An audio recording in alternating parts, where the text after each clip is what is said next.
안녕하세요. 책이쏘 이소영입니다. 오늘은 화성에서 온 남자, 금성에서 온 여자, 9번째, 어떻게 논쟁을 할 것인가를 함께 읽겠습니다. 애정관계에서 부딪히게 되는 가장 어려운 문제들 가운데 하나는 의견의 차이와 불일치를 어떻게 다루느냐 하는 것이다. 두 사람이 어떤 문제에 대해 생각을 달리할 때 의논은 논쟁이 되고 논쟁이 급기야는 싸움으로 번지게 되는 때가 가끔 있다. 싸움이 시작되면 그들은 자연히 상대방을 비난하고 불평하고 나무라고 요구하고 원망하고 의심하며 서로에게 거친 말을 내뱉음으로써 상처를 입히기 시작한다. 이러한 입씨름은 그들의 감정을 상하게 할 뿐만 아니라 그들의 관계에도 손상을 입힌다. 대화는 인간관계에 있어 가장 중요한 요소이지만 논쟁은 가장 파괴적인 요소이며 우리가 그 누군가와 가까우면 가까울수록 그로 인해 상처를 받고 상처를 주기가 점점 더 쉬워진다. 그러므로 나는 어떻게든 논쟁은 피해야 한다고 강력히 주장한다. 두 사람이 성적으로 아무런 관계가 아닐 때는 설령 토론을 하거나 논쟁을 벌여도 객관적이고 이성적인 태도를 유지하기가 쉽다. 그러나 감정적으로, 특히 성적으로 결합되어 있는 두 남녀가 논쟁을 벌이게 되면 모든 상황을 지나치게 개인적으로 받아들이려는 경향을 보인다. 논쟁은 절대로 삼갈 것, 이것이 하나의 기본 지침이다. 논쟁하는 대신 문제의 이해득실을 따져보라. 당신이 원하는 것을 얻기 위해 협상하되 논쟁하지는 마라. 논쟁하거나 싸우지 않고도 얼마든지 정직하고 솔직하게 자기의 부정적인 감정을 얘기할 수 있다. 어떤 부분은 눈만 뜨면 싸운다. 그들의 사랑은 조금씩 사그라든다. 그 정반대의 경우로 부딪히기 싫어 싸움을 피하려고 속마음을 감추고 자기 감정을 억압하는 사람들도 덜어 있다. 진심을 감추다가 결국 그들은 사랑의 감정까지 잃어버리게 된다. 전자가 전쟁을 치르고 있는 것이라면 후자는 냉전 중인 셈이다. 위의 양극단 사이에서 균형을 유지하는 부부가 가장 이상적이다. 남녀가 서로 다른 행성에서 왔음을 기억하고 효과적인 대화수를 개발함으로써 우리는 부정적인 감정을 억누르지 않고도 논쟁을 피해갈 수 있을 것이다. 논쟁이 불러오는 것. 상대방에게 뿐만 아니라 두 사람 모두에게 상처를 남기는 논쟁은 남자와 여자가 서로 어떻게 다른지를 이해하지 못하는 데서 비롯된다. 논쟁을 피하는 비결은 예의 바르고 애정이 깃든 대화다. 의견의 차이와 불일치는 사실 우리가 말하는 것처럼 그렇게 해로운 건 아니다. 이론적으로는 논쟁이 그리 나쁠 것도 없다. 오히려 논쟁이란 서로 간의 생각의 차이를 표현하는 매력적인 대화일 수 있다. 어떤 부부에게도 서로의 차이점은 있게 마련이고 때로 생각이 다른 것도 당연한 일이다. 그러나 사실상 그들이 어떤 문제를 놓고 논쟁하기 시작하면 10중 8구는 5분도 채 안 돼 서로의 말꼬리를 잡고 늘어지게 된다. 그들은 모르는 사이에 상대에게 상처를 입히기 시작하고 서로 이해하고 차이를 수용하는 자세만 있으면 쉽게 풀렸을 대화가 논쟁이 싸움으로 점차 확대돼 나간다. 접근 방식 자체에 문제가 있었으니 상대의 관점을 이해하고 수용하기란 애초에 불가능한 일이다. 논쟁을 해결하려면 다른 견해를 포용하고 통합할 수 있도록 자기 관점의 폭을 넓히고 유연성을 가질 필요가 있다. 그런데 이같이 자기 관점을 확대하기 위해서는 상대방이 자기를 인정해주고 존중하고 있다는 느낌이 전제돼야만 한다. 만일 상대방의 태도에서 애정을 느낄 수 없다면 그의 관점을 받아들이는 일은 우리의 자존심에 상처를 주게 된다. 우리가 누군가와 가까우면 가까울수록 그가 이야기할 때 그의 부정적인 감정에 아무런 반응을 보이지 않고 객관적인 입장에서 듣기가 어려워진다. 그의 불만이나 비판의 대상이 되는 것이 당연하다는 생각으로부터 스스로를 지키기 위해 자동적으로 방어기제가 작용해 그의 관점에 저항하게 되고 속으로는 그의 관점이 옳다고 인정하면서도 끝까지 우리의 주장을 굽히지 않고 맞서게 되는 것이다. 왜 논쟁은 해로운가? 마음에 상처를 주는 것은 우리가 무엇을 말하느냐가 아니라 어떻게 말하느냐 하는 것이다. 상대방으로부터 도전받고 있다고 느끼면 남자들은 자기가 옳다는 데에 신경을 집중한 나머지 사랑하는 마음 따위는 잊어버리는 것이 보통이다. 그러니 자연히 상대를 안심시키는 부드러운 목소리로 예의 바르게 얘기하는 그의 능력이 감퇴한다. 그는 자신의 이런 말투가 얼마나 무정하게 들리는지, 여자에게 얼마나 큰 상처가 되는지 인식하지 못한다. 그럴 때 여자들에게는 사소한 의견 차이가 공격으로 받아들여질 수 있고 요청이 명령으로 들릴지도 모른다.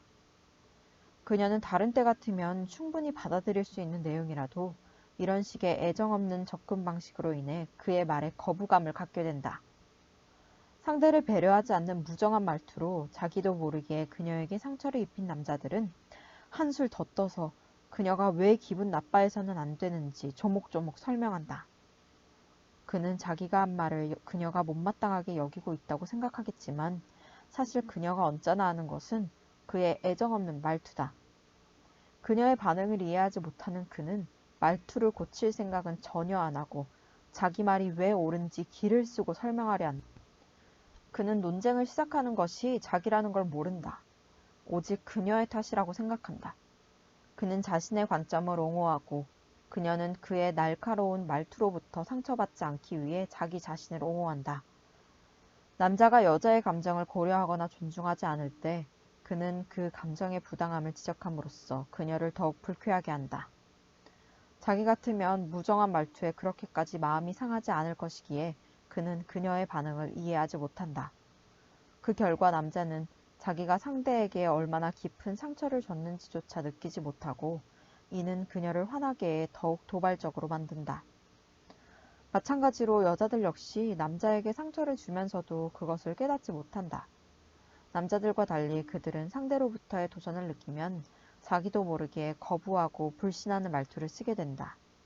그가 감정적으로 그녀와 밀접한 관계일 때는 특히 그런 말투에 상처받기 쉽다. 여자들은 상대의 행동에 대한 자신의 부정적인 느낌을 얘기하고 그가 청하지 않은 조언을 함으로써 논쟁에 불을 당긴다.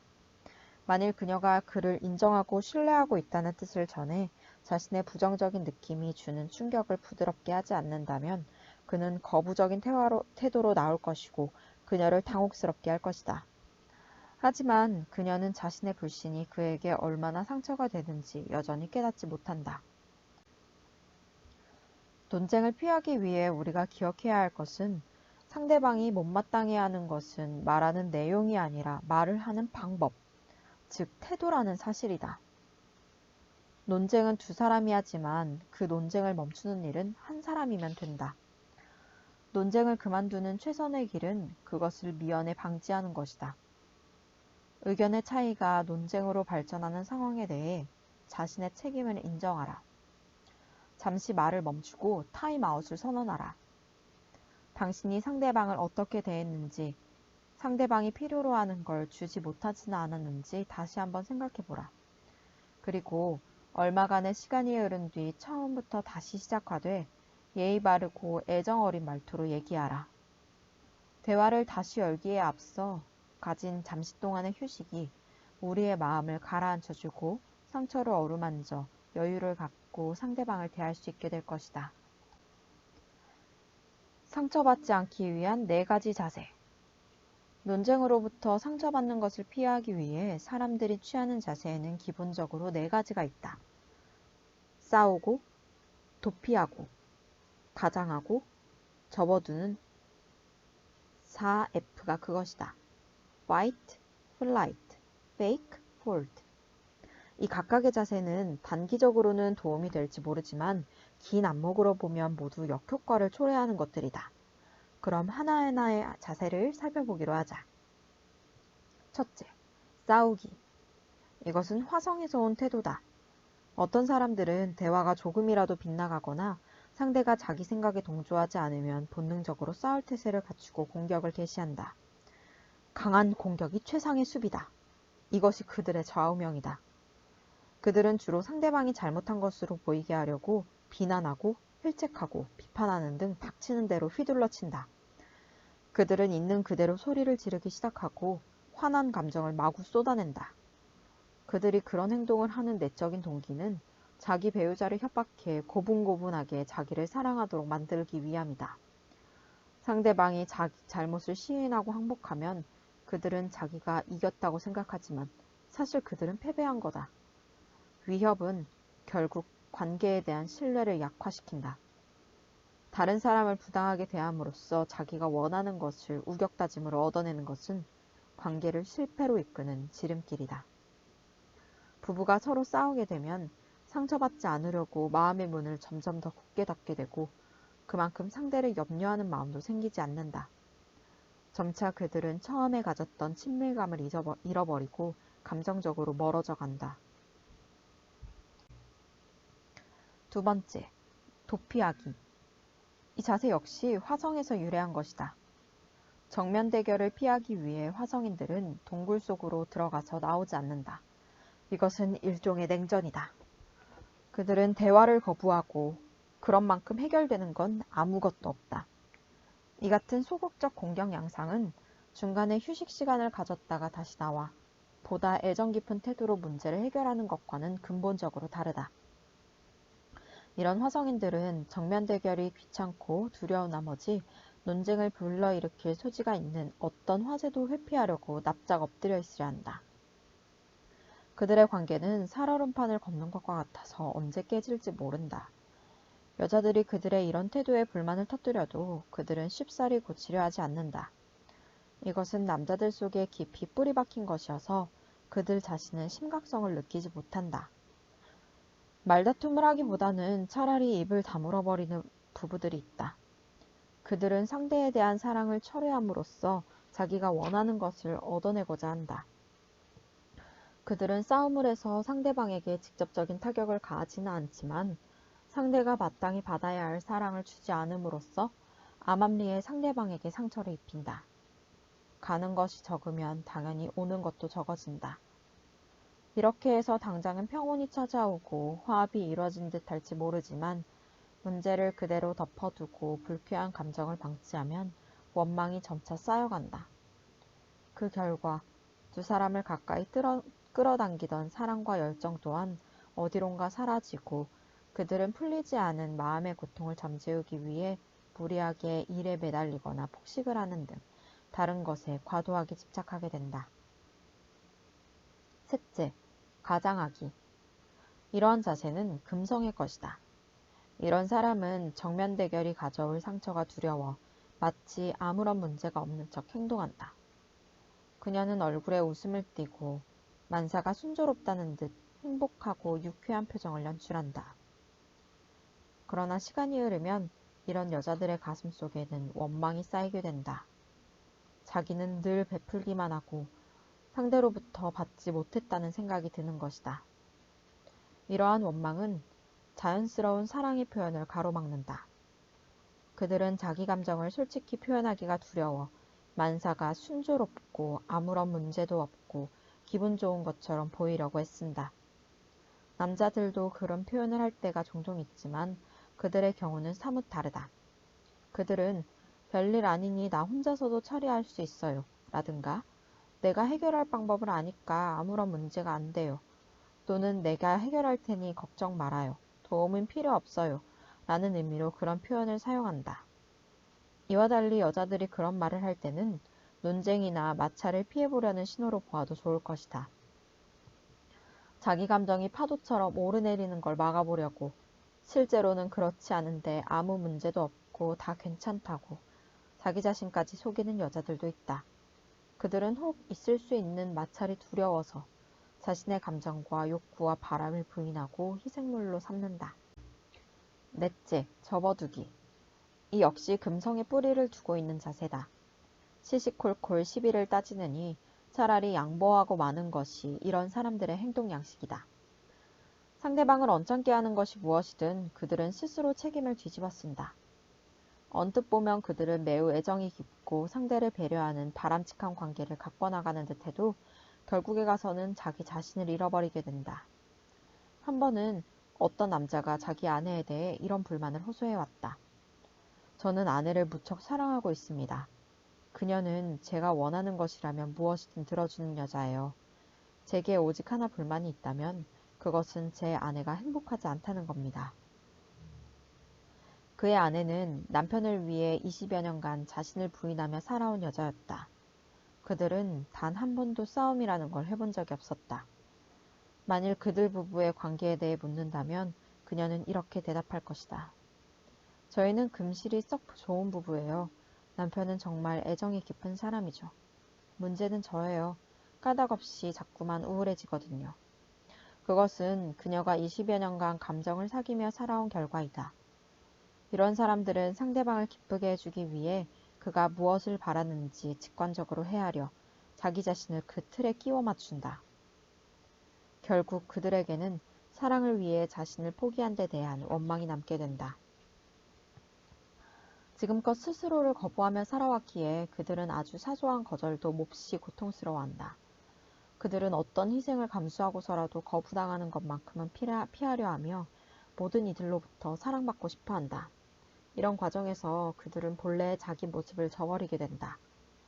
당신은 이 네 가지 자세 중 어느 한 가지를 보다 가깝게 느낄 수도 있고 혹은 그중 대부분을 경험해 봤을지도 모른다. 사람들은 흔히 하나의 태도에서 다른 태도로 옮겨가기도 한다.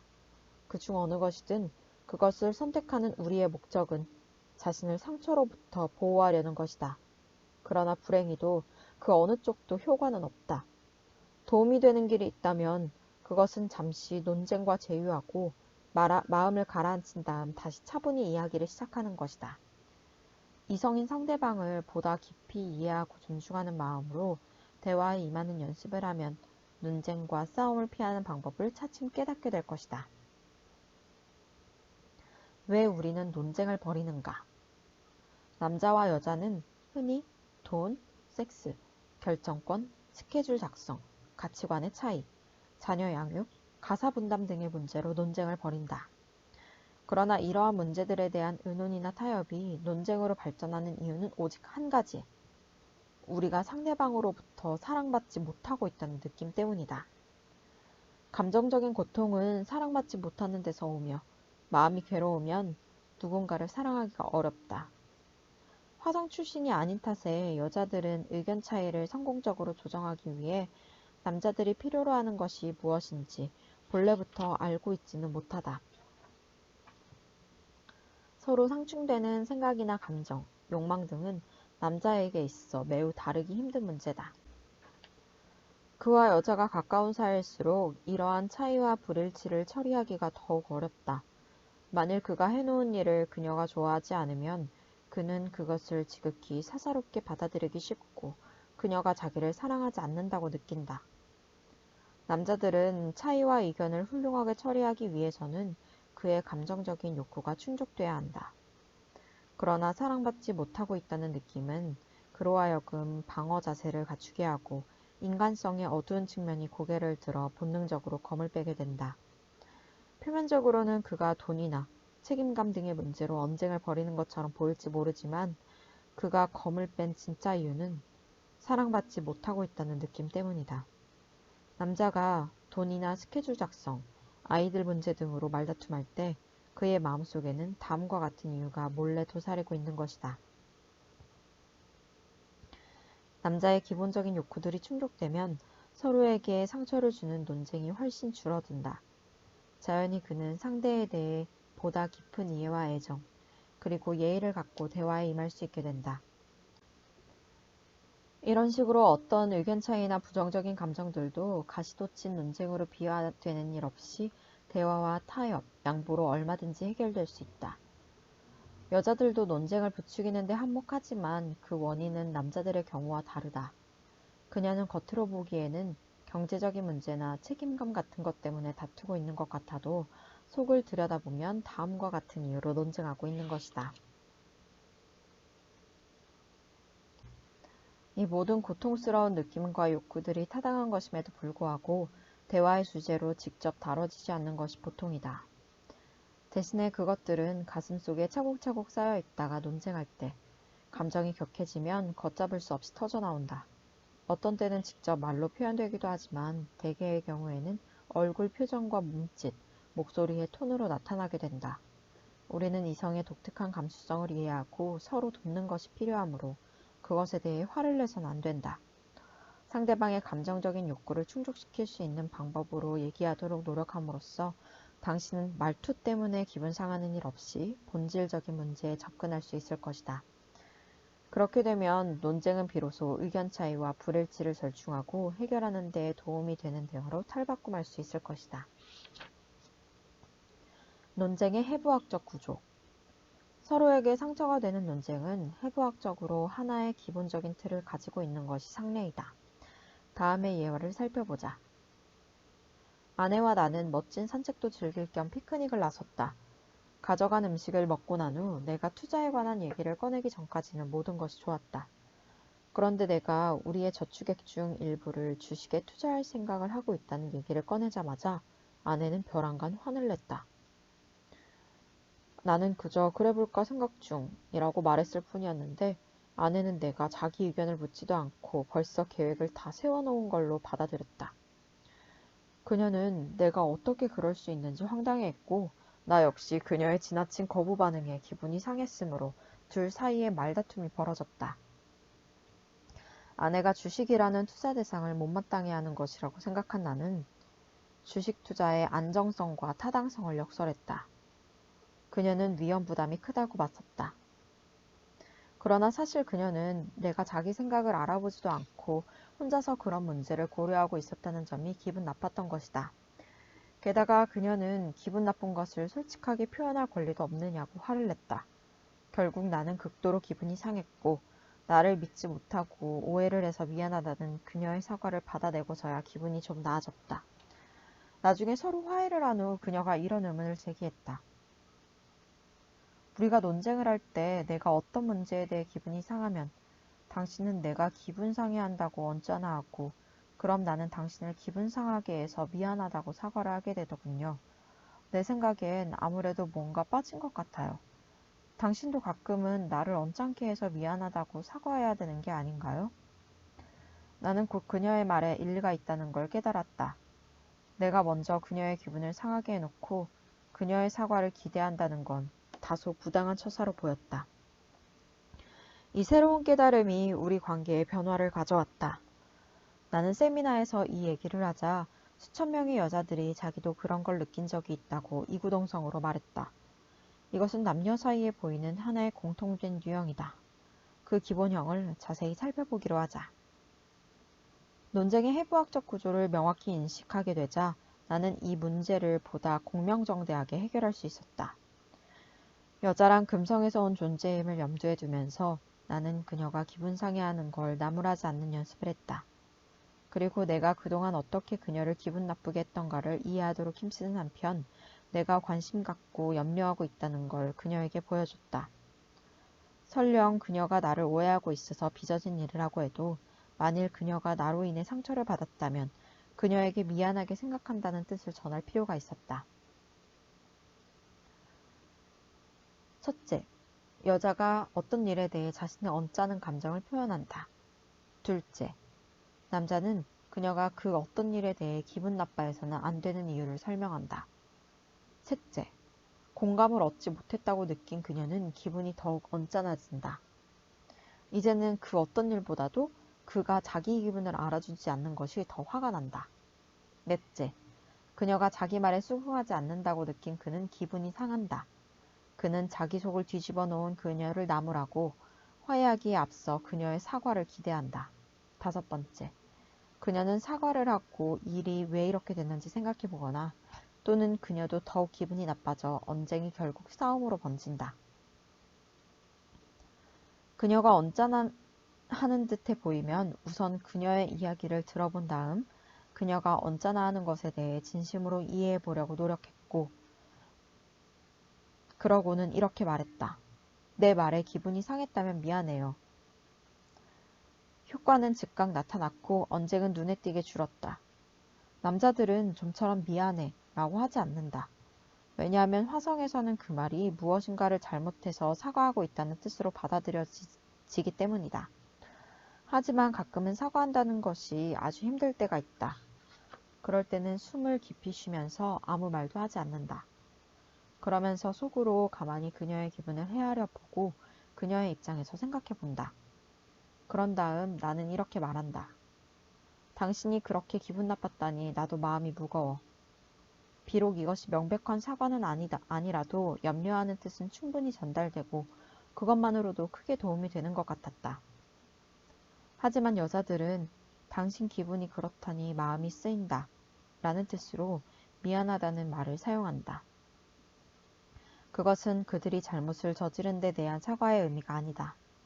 좀처럼 미안하다는 말을 하지 않는 남자들이 이 글을 읽으면 금성 언어의 색다른 측면을 발견하고 놀라움을 금치 못할 것이다. 논쟁으로 치닫지 않는 가장 쉬운 방법은 미안해 라고 말하는 것이다. 대부분의 경우 논쟁은 남자가 여자의 감정에 이의를 제기하기 시작하면서 비롯돼 그녀가 그에게 불만스러운 듯한 반응을 보이면서 점차 가속화된다. 남자로서 나는 상대의 감정을 존중하는 연습을 해야만 했다. 내 아내는 비난하듯이 말하지 않고 자기 감정을 바르게 표현하는 방법을 익혔다.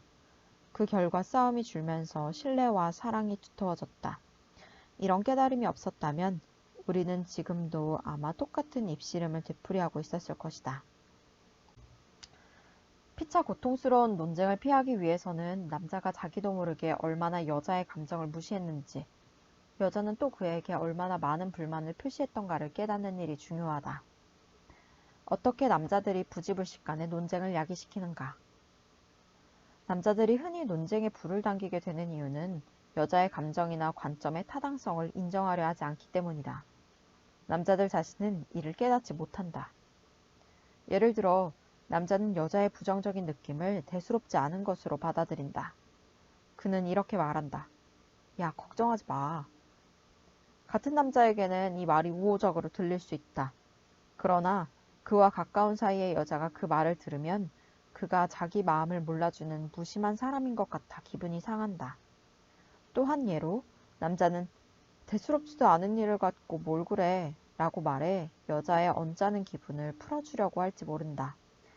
그는 그녀가 마음을 놓고 행복해하리라는 기대를 갖고 이것저것 해결책을 제시하기도 한다. 그러나 여자는 그가 자신의 언짢은 기분을 알아주기 전에는 해결책 따위가 달갑지 않다. 아주 흔한 예로서 남자가 뭔가 그녀의 기분을 상하게 할 만한 행동을 했을 때를 상상해보자. 그는 그녀가 기분 상해할 필요가 없는 까닭을 설명함으로써 그녀의 기분을 돌려보려고 애쓴다.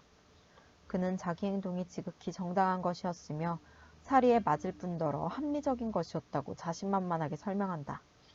그의 이런 태도가 그녀로 하여금 마치 자기에게는 기분 나쁠 권리도 없는 것처럼 느껴지게 한다는 걸 그는 생각지도 못한다. 그가 자기 변명에만 급급할 때 그녀는 그가 자기 감정 따위는 전혀 개의치 않는다는 느낌을 받을 뿐이다. 자기가 그런 행동을 한 타당한 이유에 대해 그녀에게 말하고 싶다면 그는 먼저 그녀가 기분 상해할 충분한 이유에 귀를 기울일 필요가 있다. 변명은 잠시 미루고 그녀의 감정을 이해해보라. 그가 그녀의 감정에 관심을 가져주기만 해도 그녀는 위안을 느끼기 시작할 것이다. 이 같은 접근 방식의 변화는 연습을 요하지만 얼마든지 이뤄낼 수 있는 것이다. 일반적으로 여자가 좌절감과 실망과 근심을 얘기하면 남자의 머릿속에는 어떻게든 그녀의 우울한 감정을 떨쳐버리게 하려고 온갖 설명과 설득과 변명의 말이 가득 차게 된다. 그는 사태를 더 악화시킬 생각은 꿈에도 없다. 설득으로 감정을 돌려놓으려는 것은 그저 화성인으로서의 본능일 뿐이다. 저절로 우러나서 한 행동이 이런 경우 오히려 역효과를 초래한다는 걸 이해하고 나면 남자는 스스로 변화를 시도할 수 있다. 인식의 진보와 축적된 경험이 그의 변화를 가능하게 하는 것이다. 어떻게 여자들이 부지불식간에 논쟁을 야기시키는가? 여자들이 논쟁에 불을 당기게 되는 것은 그들이 자기 감정을 직접적으로 표현하지 않기 때문인 경우가 가장 많다. 싫은 감정이나 실망을 그대로 표현하는 대신 수사학적인 질문을 하거나 의식적이든 무의식적이든 비난의 뜻인 담긴 말을 하게 되는 것이다. 그녀는 그를 비난할 뜻이 아니었는데 남자 쪽에서 그렇게 느끼는 경우도 있다. 예를 들어 남자가 늦게 들어올 때 그녀의 감정은 늦게 들어오는 당신을 기다리는 건 싫어요. 혹은 당신한테 무슨 일이 생긴 건 아닌가 걱정했어요 라고 표현될 수 있을 것이다. 그런데 그가 막상 집에 들어오면 그녀는 그 감정을 직접적으로 이야기하지 않고 당신, 어떻게 이렇게 늦을 수가 있어요? 라거나 당신이 이렇게 늦으면 난 어떤 생각이 들겠어요? 당신 왜 전화 안 했어요? 등의 수사학적인 질문을 던진다. 만일 당신이 진심으로 그 이유를 알고 싶어서 묻는다면 왜 전화를 안 했어요? 라는 질문은 분명 문제될 것이 없다. 하지만 여자가 기분이 상해있을 때 던지는 질문은 대답을 듣기 위한 것이 아니라 그럴 만한 이유도 없이 늦었을 게 분명하다고 하는 혼란의 뜻이 담겨 있다. 당신 어떻게 이렇게 늦을 수가 있어요? 라든가 당신 왜 전화 안 했어요? 라는 질문을 받으면 남자는 그녀가 자기를 비난하고 있다고 느낀다. 그리고 가정에 보다 충실할 것을 강요하는 듯한 느낌을 받는다. 그녀로부터 공격받고 있다고 느낀 그는 곧 방어태세에 돌입한다. 여자는 자기가 한 비난의 말이 남자에게 얼마나 언짢게 들릴지 알지 못한다. 여자가 공감을 필요로 하듯 남자는 승인받기를 원한다. 남자가 한 여자를 사랑하면 할수록 그는 그녀로부터 칭찬받고 싶어한다. 관계 초기에는 그것이 가능하다. 여자는 남자에게 늘 지지를 표명하고 남자는 그녀의 지지를 받을 수 있다는 자신감에 차 있다. 다른 남자나 아버지로부터 상처를 받은 경험이 있는 여자라 할지라도 관계 초기에는 그럴 수 있다. 그녀는 이렇게 생각할지 모른다. 그는 특별한 사람이야. 지금까지 내가 알았던 사람들과는 달라. 여자가 그와 같은 지시를 철회하는 것은 남자에게 더할 나위 없는 고통이 된다. 대체로 여자들은 어떻게 해서 그를 믿지 않게 됐는지 명확히 알고 있다. 그러면서도 자신의 행동이 아주 정당하다고 생각한다. 여자들이 아무렇지도 않게 그렇게 말할 수 있는 건 실제로 남자들에게 있어 승인받는다는 것이 얼마나 중요한 일인지 깨닫지 못하기 때문이다. 하지만 여자가 그의 행동에 동조하지 않는 경우라도 인간으로서의 그를 받아들일 수는 있다. 남자가 사랑받고 있다는 걸 느끼려면 그녀가 자기 행동을 좋아하지는 않더라도 있는 그대로의 자신을 인정하고 있다는 확신이 필요하다. 대개의 경우 여자들은 남자의 행동이 못마땅하면 그를 변화시키고 싶어하고 있는 그대로의 그를 받아들이게 되지 않는다. 그녀가 그의 행동에 찬성을 보내는 정도는 물론 더할 때도 있고 덜할 때도 있겠지만 비난받는다는 건 그에게 아주 고통스러운 일이며 상처가 된다. 남자들은 대부분 자기에게 칭찬받고 싶은 마음이 있다는 걸 부끄럽게 여겨 그것을 인정하지 않으려 한다. 그런 것에는 신경 쓰지 않는다는 걸 보여주기 위해서라면 그들은 무엇이든 하려 할 것이다. 하지만 그것이 사실이라면 여자에게서 비난받았다고 해서 왜 금방 방어태세를 갖추고 거리감을 가지며 냉정해지겠는가? 그것은 자기가 원하는 걸 얻지 못한 데서 오는 고통을 느끼기 때문이다. 초기에 남녀 관계가 성공적일 수 있는 이유 가운데 하나는 그때까지는 남자가 여자의 총애를 받고 있기 때문이다. 그는 빛나는 갑옷을 입은 그녀의 기사이다. 그는 그녀의 승인을 받는 은총을 누리고 있고 세상이 자기 것인 양 신이 나서 말을 달린다. 하지만 그가 그녀를 실망시키기 시작하면 당장에 그녀의 총애를 잃고 외면당한다. 갑자기 그는 개밥의 도토리 신세가 된다. 여자의 실망에 남자는 그런대로 잘 대처할 수 있지만 비난이나 거부의 표시에는 마음의 상처를 받게 된다. 여자들은 흔히 남자의 행동에 대해 비난하는 듯한 어조로 신문한다. 그들은 그렇게 하면 남자들이 뭔가 깨닫는 게 있을 거라고 생각한다. 하지만 그렇지 않다. 그런 태도는 두려움과 원망을 야기시킬 뿐이다. 그리고 그는 점점 더 의욕을 잃어간다. 남자를 이해한다는 것은 그의 행동 이면에는 그럴 수밖에 없었던 이유가 있었음을 알아주는 것이다. 설령 그 남자가 책임감이 없고 게으르고 무례하다고 해도 그를 사랑하는 여자라면 그의 내면에 감춰진 장점들을 찾아낼 수 있다. 남자에게 지지를 보낸다는 건 겉으로 드러난 행동 뒤에 가려진 그의 선한 마음과 사랑을 발견하는 것이다. 그의 행동에 변명의 의지가 없다는 듯 몰아붙이는 것은 관계 초기에 그녀가 아낌없이 보냈던 지지를 무자비하게 거둬들이는 것이다. 여자는 그의 행동이 마음에 들지 않는 부분이 있어도 그를 받아들일 수 있다는 걸 기억할 필요가 있다. 논쟁을 야기하는 두 가지 중요한 이유. 첫째, 남자는 여자가 자기 관점을 비난하고 있다고 느낀다. 둘째, 여자는 남자가 말하는 방식에 불만을 느낀다. 남자가 여자의 지지를 가장 얻고 싶어 할 때, 대부분의 논쟁은 두 사람의 의견이 일치하지 않기 때문에 일어난다기보다는 남자는 여자가 자기 관점을 비난하고 있다고 느끼고 여자는 남자가 말을 하는 방식에 불만을 느끼기 때문에 일어난다. 또 가끔은 남자가 여자의 견해를 무시하거나 관심 없다는 듯 아무렇게나 말을 해서 그녀의 비난을 사기도 한다. 그들이 서로 상대방의 정당함을 인정하고 받아들이게 되면 싸울 일이 없다. 단지 서로의 차이점에 대해 충분히 논의해서 절충하면 그만이다. 남자가 실수를 저질렀거나 깜빡 잊고 할 일을 하지 않았거나 책임을 다하지 못했을 때 그가 얼마나 소심해지는지를 여자들은 알지 못한다. 사실은 이럴 때가 그녀의 사랑이 가장 필요한 때다. 이 시점에서 여자가 매몰차게 지지를 철회하는 하는 것은 그에게 견디기 힘든 고통을 안겨준다. 이것은 그녀가 의식하지 못하고 하는 행동일 수도 있다. 그녀는 그저 실망했을 뿐이라고 생각할지 모르지만 남자는 그녀가 자기에게 불만을 갖고 비난하고 있다는 느낌을 받는다. 남자들은 자기가 사랑하는 여자를 언짢게 했다거나 실수를 저질렀을 때가 가장 언쟁을 벌이기 쉬운 때이다. 여자에게 실망을 안겨주고서 그는 기분 상해할 필요가 없다고 항변한다. 자기 변명이 그녀가 기분을 돌리는데 도움이 되리라고 그는 믿는다. 하지만 그는 여자가 기분이 언짢을 때 가장 필요로 하는 것은 그가 얘기를 들어주고 감정에 공감해주는 것임을 모르고 있는 것이다. 논쟁하지 않고 의견 이야기하기. 바람직한 역할의 모델이 제시되어 있지 않다면 서로 간의 의견 차이와 불일치는 사실 다루기가 여간 까다로운 게 아니다. 대부분의 우리 부모들은 논쟁을 아예 모르고 살았거나 아니면 의견 차이를 얘기하기만 하면 어느새 언성을 높이고 싸우거나 둘 중 어느 한쪽에 속할 것이다. 다음의 도표에는 남녀가 자기도 모르게 논쟁을 야기시키게 되는 과정이 드러나 있고 그에 따른 바람직한 대안이 제시돼 있다.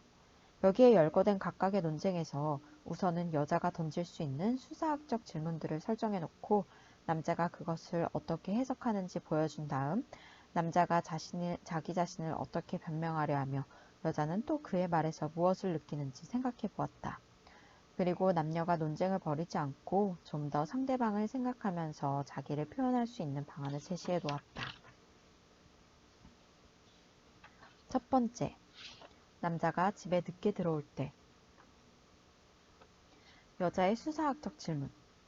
남자가 집에 들어오면 여자는 당신 어떻게 이렇게 늦을 수가 있어요? 라거나 왜 전화 안 했어요? 혹은 내가 무슨 생각을 하는지 알아요? 라고 묻는다. 이 말에 대해 남자는 당신이 이렇게 늦게 들어오는 데는 이유가 있을 수 없어요. 당신은 무책임한 사람이에요. 나 같으면 절대로 그러지 않아요. 당신은 나만 못해요. 라는 의미로 듣는다. 그럼 여기에 대해서 그는 늦게 들어온 데 대해 그녀가 언짢아 하면 다리를 건너오는데 차들이 꽉 막혀 있어서 그랬소. 혹은 세상 사는 일이란 게 생각대로 안 될 때도 더러는 있는 법이요. 나라고 어떻게 허구한 날 꼭 제 시간에 들어올 수가 있겠소? 라고 말한다. 그럼 이 말을 여자는 그럴 만한 이유가 있어서 늦은 건데 당신이 그러면 안 되지. 어쨌거나 내겐 당신보다 일이 더 중요해. 당신은 너무 지나친 요구를 하고 있다고 라는 의미로 받아들인다. 그녀는 이렇게 말할 수 있었을 거다. 당신이 늦게 들어오는 건 정말 싫어요. 걱정도 되고. 다음엔 늦을 때 미리 전화해주면 참 고맙겠네요. 그는 늦었소. 걱정하게 해서 미안하오. 라고 말하고 자꾸 변명하려 하지 말고 그냥 얘기를 들어주는 것이 가장 중요하다. 사랑받고 싶어하는 그녀의 마음을 이해해보라. 두 번째, 남자가 무언가를 잊었을 때. 남자가 깜빡 잊고 무언가를 하지 않았을 때 여자는 당신, 어떻게 그걸 잊을 수가 있어요? 혹은 언제쯤이면 제대로 기억할 거예요? 내가 어떻게 당신을 믿겠어요? 라고 말한다. 남자는 그녀의 말을 잊어버리다니 말도 안 돼요. 당신이 너무 멍청해서 난 당신을 믿을 수 없단 말이에요. 맨날 나 혼자서 잘해보려고 노력하면 뭐예요? 돌아오는 게 없는데 라는 의미로 받아들인다. 그가 무엇을 잊었다고 여자가 화를 내면 그는 이렇게 말한다. 정말 바빠서 깜빡 잊은 거라고. 얼마든지 있을 수 있는 일이지 뭘 그래? 대수롭지도 않은 일 가지고. 관심이 없어서 그런 건 아니라고. 여자는 그의 말을 이렇게 받아들인다. 별일도 아닌 걸 가지고 그렇게 기분 나빠할 거 뭐 있어? 당, 당신은 요구사항이 너무 많고 어떤 때 보면 반응이 좀 지나쳐요. 현실에 눈을 떠요. 공상 속에서만 살지 말고. 기분이 언짢다면 그녀는 이렇게 말할 수 있을 것이다. 당신이 잊었다니 섭섭한데요. 또는 보다 효과적인 접근 방법으로 그가 잊어버렸다는 데 대해 아무 말도 하지 않고 당신 그것 좀 해주면 고맙겠어요 라고 다시 한번 부탁한다. 그러면 스스로 깨달을 거다. 그도 이렇게 말한다. 잊어버렸네. 당신 화났어? 화내는 그녀가 잘못인 양 얘기하지 말고 그냥 그녀의 말을 들어주라. 이야기를 하던 그녀는 그가 열심히 들어주고 있음을 알고는 곧 고마운 마음을 가질 것이다. 셋째, 남자가 동굴에서 나왔을 때. 남자가 동굴에 들어가 있다가 밖으로 나오면 그녀는 이렇게 말한다. 당신, 어쩜 그렇게 무심하고 쌀쌀할 수가 있어요? 내가 어떤 반응을 보일 거라고 기대하나요? 혹은 당신이 속으로 무슨 생각을 하는지 내가 알 게 뭐예요? 남자는 그녀의 말을 이렇게 받아들인다. 당신이 내게서 멀어지는 건 이유 여하를 막론하고 용납할 수 없어요. 당신은 사랑을 줄 줄 모르는 매정한 사람이에요. 당신은 내게 어울리지 않아요. 내가 당신에게 준 상처보다 당신이 내게 준 상처가 몇 곱절은 될 거예요. 동굴에서 나온 그를 그녀가 언짢게 대하면 그는 이렇게 말한다. 혼자만의 시간이 좀 필요했어. 겨우 이틀이었잖아. 그런데 왜 난리야? 내가 당신을 뭐 어떻게 한 것도 아닌데 뭐가 그렇게 기분 나빠? 그녀는 이렇게 받아들인다. 버림받았다고 느끼거나 속상해할 필요가 없어. 그리고 설사 그렇다고 해도 나로서는 어쩔 도리가 없군. 당신은 도대체 만족을 모르고 나를 지배하려 하잖아. 난 내가 하고 싶은 대로 할 거고 당신 기분 따위는 내가 알 바 아니야. 그의 행동이 언짢다면 이렇게 얘기할 수 있을 거다. 때로는 당신에게도 그런 시간이 필요하리라는 건 알아요. 그런데 막상 당신이 멀어진 것 같으면 기분이 우울해져요. 그게 당신 잘못이라는 말은 아니지만 당신이 내 기분을 이해해주는 것이 내겐 무척 중요하거든요. 그는 이렇게 말한다. 당신 기분은 이해하오. 내가 멀어진 듯 느껴지면 당신이 많이 속상할 거야. 자, 우리 그 문제에 대해 얘기해 봅시다. 그러면 그녀는 때때로 그에게도 그녀와 멀어질 필요가 있다는 걸 좀 더 쉽게 받아들일 수 있을 것이다. 넷째, 남자가 여자를 실망시킬 때. 남자가 자기를 실망시키면 여자는 이렇게 말한다. 당신, 어떻게 이럴 수가 있죠? 당신이 하겠다고 말해놓고 왜 안 했어요? 당신이 그렇게 말하지 않았던가요? 또는 당신 언제쯤이면 철이 들래요? 남자는 그녀의 말을 이렇게 받아들인다. 나를 실망시킨 데는 변명의 여지가 있을 수 없어요. 당신은 바보예요. 뭐 하나 제대로 하는 게 없잖아요. 당신이 달라지지 않는 한 난 행복할 수 없을 거예요. 여자가 느낀 실망에 대해 남자는 이렇게 변명한다. 이봐, 다음엔 제대로 하면 되잖아. 그게 뭐 대단한 일이라고 그래? 하지만 난 당신이 그런 뜻으로 한 말인지 몰랐다고. 여자는 그의 말을 이런 식으로 해석한다. 당신이 기분 나쁜 게 내 잘못은 아니야. 당신은 너무 융통성이 없고 고지식하다고. 그만한 일로 그렇게 기분이 상하면 어떡해? 도저히 당신을 이해할 수 없군. 만일 기분이 언짢다면 그녀는 이렇게 말할 수 있을 것이다. 당신한테 실망하게 되는 건 싫어요. 당신은 아마 전화를 하려고 했을 거예요. 괜찮아요. 난 그저 당신이 내 기분을 알아줬으면 하는 거예요. 그는 이렇게 말한다. 내가 당신을 실망시켰다는 걸 알고 있소. 자, 우리 얘기를 좀 합시다. 많이 속상해졌소? 그런 다음 그녀에게 말할 기회를 주고 진지하게 귀 기울여주면 그녀의 기분이 곧 나아질 것이다. 그러면 이렇게 말하라. 자, 이제 내가 어떻게 해야 당신이 좀 힘이 날까? 다섯 번째, 남자가 여자의 감정을 존중하지 않을 때. 남자가 자기 감정을 존중해주지 않아 자존심이 상하면 여자는 이렇게 말한다. 당신, 어떻게 그런 말을 해요? 나를 이런 식으로 대해도 되는 거예요? 당신, 나한테 조금이라도 신경 쓰는 사람이에요. 내가 당신을 이런 식으로 무시하던가요? 남자는 그녀의 말을 이렇게 해석한다. 당신은 고약한 사람이고 나를 아무렇게나 취급해요. 나 혼자만 속도 없이 사랑하고 베푸는 꼴이라고요. 난 도저히 용서 못해요. 당신이 한 대로 갚아주겠어요. 당신은 내게 버림받아도 싸요. 이를 이 지경으로 만든 건 바로 당신이니까요. 그가 그녀의 기분을 고려하지 않아 그녀가 화내면 그는 이렇게 변명한다. 이봐, 그런 뜻은 아니었어. 내가 얼마나 당신 말을 잘 듣는데 그래. 이거 보라고, 지금도 그러고 있잖아. 또는 내가 언제나 당신을 무시하는 건 아니야. 당신을 비웃고 있는 것도 아니고. 그녀는 그 말을 이렇게 받아들인다. 당신은 기분 나빠할 권리가 없어. 말도 안 되는 소리만 골라 하면서. 당신은 지나치게 신경이 예민하다고. 정말 문제가 있어. 당신 때문에 난 골치가 아프단 말이야. 그녀는 조금 덜 비난하도록 이렇게 말할 수가 있다. 당신 말하는 방식이 마음에 안 들어요. 그만하세요. 또는 당신 말이 언짢게 들리네요. 이런 식의 대화를 원했던 건 아닌데 우리 다시 얘기해봐요. 또는 나는 이런 식으로 취급받기는 싫어요. 생각할 시간을 좀 갖고 다시 얘기하죠. 내 말을 중간에 가로막지 말고 끝까지 들어줄래요? 그는 이렇게 말한다. 미안해. 당신을 그렇게 대하는 게 아닌데. 당신은 내 말을 전혀 듣고 있지 않아요. 그녀는 이렇게 말할지 모른다. 그녀의 말이 끝나기를 기다렸다가 이렇게 말하면 미안하오. 우리 다시 얘기를 시작해봅시다. 이번에는 잘 될 거야. 대화를 처음부터 다시 시작하는 것은 논쟁이 점점 가속화되는 데 제동을 거는 훌륭한 방법이다. 6번째. 남자는 빨리빨리 서두르고 여자는 그것이 싫을 때. 그녀는 불만스러운 듯 이렇게 말한다. 우리는 왜 늘 허둥대야 하는 건가요? 또는 당신은 왜 그렇게 서두르고 재촉하는 거예요? 남자는 그 말을 이렇게 받아들인다. 아무리 생각해도 이렇게까지 서두를 이유가 없어요. 당신 때문에 나는 늘 불안하다고요. 당신은 정말 못 말리는 성격의 소유자예요. 능력도 없고 내 기분 따위는 생각도 안 할 게 틀림없어요. 그는 이렇게 변명한다.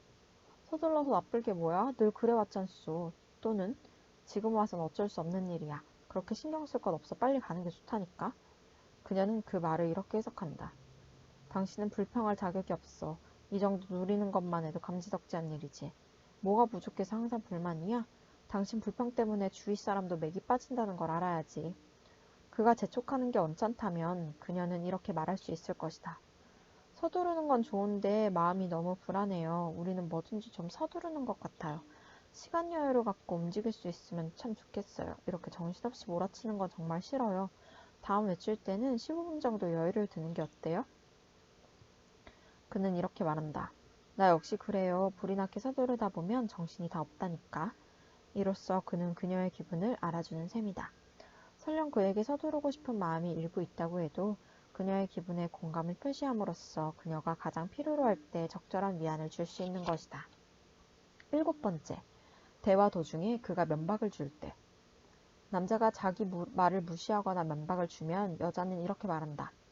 당신 어쩌면 그렇게 말을 해요? 당신 꼭 나한테 그런 식으로 말해야 되겠어요? 내 말이 그렇게 우습게 들려요? 남자는 그 말을 이런 식으로 받아들인다. 당신이 날 이런 식으로 취급하는 건 언어 도단이에요. 나를 사랑하지 않는 거예요. 내게 관심도 없잖아요.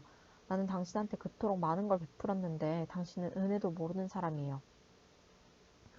여자가 무시당한 데 대해 불쾌해하면 그는 이렇게 변명한다.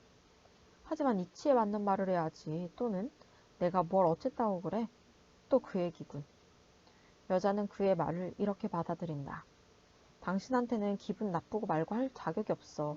사리 판단도 못하고 엉뚱한 소리만 하면서 뭘 그래? 나야 어떤 게 옳은지 알지만 당신은 아니야. 당신은 나보다 열등해. 그러니 공연히 시비 걸지 마. 그녀는 이렇게 언짢은 기분을 표시할 수 있다. 당신이 그렇게 말하는 건 마음에 안 들어요. 당신이 날 비난하는 것 같아서 싫어요. 난 그런 대접을 원치 않아요. 내 기분을 좀 이해해줘요. 또는 난 지금 너무나 우울해요. 잠깐만 내 얘기를 좀 들어줄 수 있겠어요? 그럼 좀 기분이 나아질 것 같아요. 그는 이렇게 말한다. 당신이 불쾌하다면 미안해. 내 말 중에 어떤 부분이 기분 나쁘게 들렸소? 그러고는 잠시 말을 멈추고 상대의 얘기를 들어주라. 당신이 한 말을 그녀가 오해한 것이라고 변명하고 싶은 마음이 굴뚝 같더라도 꾹 참아라. 힘들 때 위안 되어주기. 어떤 관계든 위기가 있다.